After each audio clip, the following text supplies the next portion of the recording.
Movie की शुरुआत होती है और हम देखते हैं न्यू जीनिया नाम के एक आइलैंड को, जहां एक हॉलीवुड मूवी का डायरेक्टर अपनी टीम को लेकर आया था। यह हॉलीवुड डायरेक्टर यहाँ कोई फिल्म की शूटिंग के लिए नहीं बल्कि एक गुप्त खजाने को ढूंढने के लिए आया था। इस आइलैंड पर बहुत ही खतरनाक जीव होते हैं, इसलिए डायरेक्टर ने यहाँ आने से पहले एक गाइड हायर किया था जिसका नाम फ्लिन होता है। फ्लिन एक समुद्री गाइड है जिसे समुद्र में बसे सारे आइलैंड के बारे में जानकारी होती है, पर न्यू जीनिया आइलैंड पर वो पहली ही बार आया था, इसलिए उसने यहाँ आते समय अपने दोस्त टबूरा को भी साथ लाया था। ये उस आइलैंड के थोड़ा अंदर जाते हैं तो यहाँ उन्हें बहुत ही भयानक नजारा दिखाई देता है। इनसे पहले यहाँ जितने भी लोग खजाना निकालने के लिए आए थे उन सबको यहाँ के आदिवासी लोगों ने मारकर उनके कंकाल यहाँ पर आने वाले लोगों के लिए एक चेतावनी के रूप में टांगे थे। उसे देखकर ये सब डर जाते हैं। इतने में इस टापू के आदिवासी लोग इन पर हमला करते हैं और ये वापस अपनी नाव की तरफ भागने लगते हैं। इस हमले में इनके बहुत लोग मारे जाते हैं। डायरेक्टर समेत कुछ लोग बोट तक पहुंच जाते हैं। फ्लिन और टबूरा जब वापस आ रहे थे तो टबूरा को तीर लगता है और टबूरा की मौत हो जाती है। फ्लिन टबूरा की मौत से बहुत दुखी होता है। उस डायरेक्टर की जान बचाने की वजह से वो फ्लिन से बहुत खुश था और वो फ्लिन को जल्द ही अपनी आने वाली मूवी में काम देने का वादा करता है। फ्लिन अब अपने दोस्त रेक्सी के पास आता है जो कि एक फाइटर होता है। वो रेक्सी से कहता है कि न्यू जीनिया नाम की जगह पर बहुत सारा सोना है और अगर तुम मेरा साथ दो तो हम जाकर वहां से सोना निकाल सकते हैं। रेक्सी भी उसके साथ जाने के लिए तैयार हो जाता है। तभी वहां बैठे एक गैंगस्टर की टेबल पर रेक्सी कार्ड खेलने के लिए बैठ जाता है। फ्लिन देखता है कि उसके गोद में बैठी लड़की रोजी है जो कि उसी की गर्लफ्रेंड है। दरअसल रोजी को ये काम करने के लिए फ्लिन ने ही मजबूर किया होता है, क्योंकि फ्लिन ने पहले भी यहाँ पर आकर हंगामा किया था, लेकिन इस हंगामे के दौरान फ्लिन को यहाँ से भागने का मौका मिला था, पर रोजी यही फंस गई थी और रोजी को इन लोगों ने दो ही ऑप्शन दिए थे, या तो मारी जाओ या फिर उनके लिए काम करो। तो रोजी ने उनके लिए काम करना चुना। कार्ड खेलते समय रेक्सी उस गेम में हार जाता है और रेक्सी के पास के सारे पैसे देने के बावजूद भी उस पर $30,000 का कर्जा हो जाता है। पर रेक्सी उसे कहता है कि वो पैसे बाद में देगा, लेकिन वो गैंगस्टर नहीं मानता और गैंगस्टर के आदमी इन्हें मारने लगते हैं। इतने में फ्लिन रोजी को इशारा करता है और रोजी सारे पैसे उठा लेती है और गैंगस्टर से कहती है कि पैसे गायब हो गए और तभी यहाँ इनमें फाइट शुरू हो जाती है। फ्लिन और रेक्सी गैंगस्टर के आदमियों को मारकर यहाँ से भाग जाते हैं और जाते जाते रोजी फ्लिन को वो पैसे भी दे देती है। वो दोनों वहां से एक चाइनीज औरत के पास आ जाते हैं जो कि बहुत खतरनाक होती है। वो उससे एक बोट खरीदते हैं। अगली सुबह ये दोनों बोट से अपने सफर पर चलने के लिए तैयार हो जाते हैं। तभी यहाँ एडम नाम का एक लड़का आता है जिसे फ्लिन ने इस सफर पर अपने साथ ले जाने के लिए बुलाया था। एडम की खासियत ये होती है कि उसका निशाना बहुत ही अच्छा होता है। अब ये न्यू जीनिया जाने के लिए निकल पड़ते हैं। एडम को वही एक चाय से भरा ट्रे दिखाई देता है। वो उसकी चाय बनाता है तो उसे वो बिल्कुल भी पसंद नहीं आती, इसलिए वो उस चाय को समुद्र में फेंक देता है। फ्लिन एक जगह पर बोट को रोककर बोट का कुछ काम कर रहा था। तभी इनके बोट पर एक आदमी आ जाता है।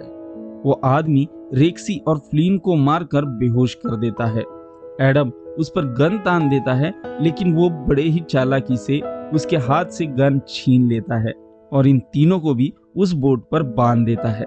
दरअसल इसका नाम चार्ली होता है और ये बोट इसी की होती है, लेकिन जब चार्ली और उसका दोस्त मछलियां पकड़ रहा था तो उस चाइनीज औरत के आदमियों ने इन पर हमला करके ये बोट चुरा ली थी और बाद में फ्लिन और रेक्सी को बेची थी।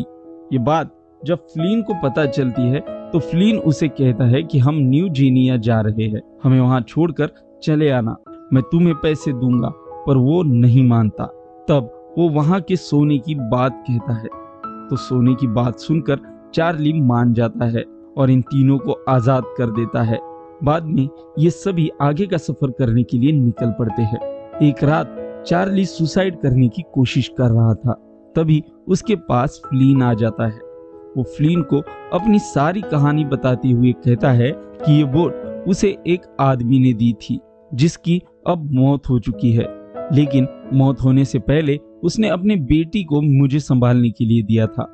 बाद में मैं और उस आदमी की बेटी मिलकर ये जहाज घायल आदमियों को ले जाने के लिए इस्तेमाल करते थे। धीरे धीरे हम में प्यार बढ़ गया और हम लोगों ने शादी की।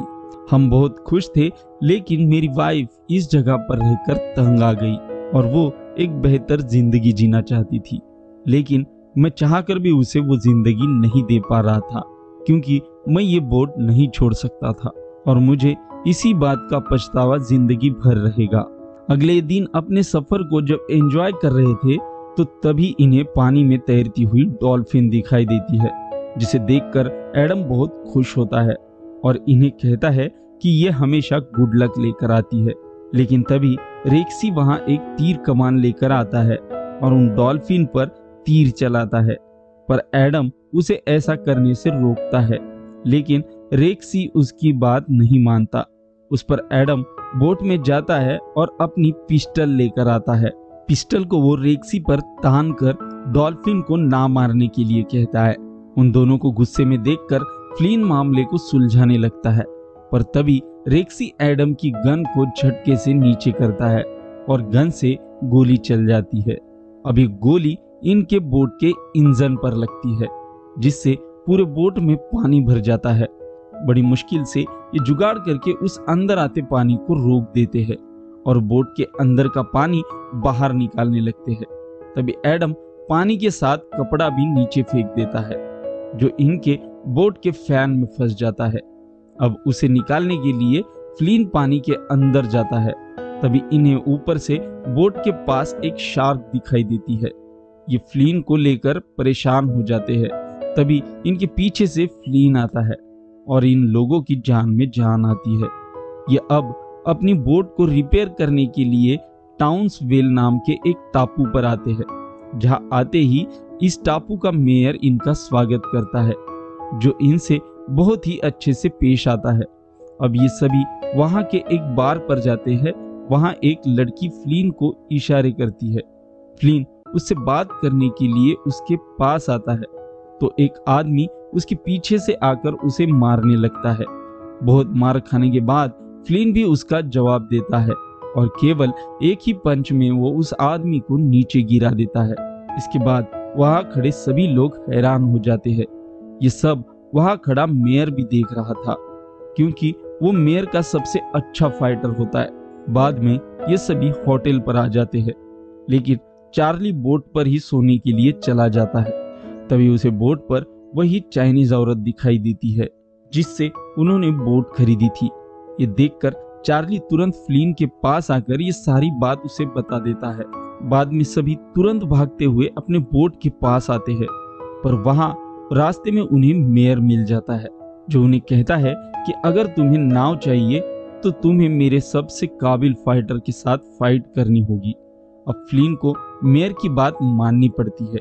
मेयर उसे एक कंडीशन भी बताता है कि 2 राउंड के बाद तुम्हें हारना होगा, क्योंकि मैंने अपना सारा पैसा उस फाइट पर लगा दिया है। अगले दिन इनकी फाइट शुरू हो जाती है। इस फाइट में जैसे मेयर ने बताया वैसे ही फ्लीन लगातार 2 राउंड तक मार खाता है और अब तीसरे राउंड में फ्लीन को मेयर्स के कहने के मुताबिक हारना था, लेकिन फ्लीन उस फाइटर को बुरी तरह से मारता है और ये फाइट जीत लेता है। इससे मेयर को बहुत गुस्सा आता है, क्योंकि वो अब सारे पैसे हार गया। मेयर अपनी गन निकालकर फ्लीन को शूट करने ही वाला होता है कि तभी वो लड़की गन को ऊपर कर देती है और फ्लीन यहाँ से भाग जाता है। इतने में यहाँ पुलिस भी आ जाती है। तभी फ्लीन के सामने पुलिस को लेकर मेयर आता है, लेकिन एडम उन पर गोली चला देता है और ये यहाँ से भागने में कामयाब हो जाते हैं। ये भागकर अपने बोट पर आते हैं तो यहाँ पर इन्हें वही चाइनीज औरत दिखाई देती है, जो इन तीनों को बांधकर इनसे सारे पैसे ले लेती है। अब ये औरत इन्हें यहाँ पर इनके बोर्ड पर रखी चाय मांग रही थी। तभी एडम उसे कहता है कि हमने वो चाय समुद्र में फेंक दी है। इस पर उस औरत को उनका बहुत गुस्सा आता है और वो इन तीनों को बांध देती है, लेकिन उसे अभी भी पता नहीं होता कि इनका चौथा साथी बाहर ही है।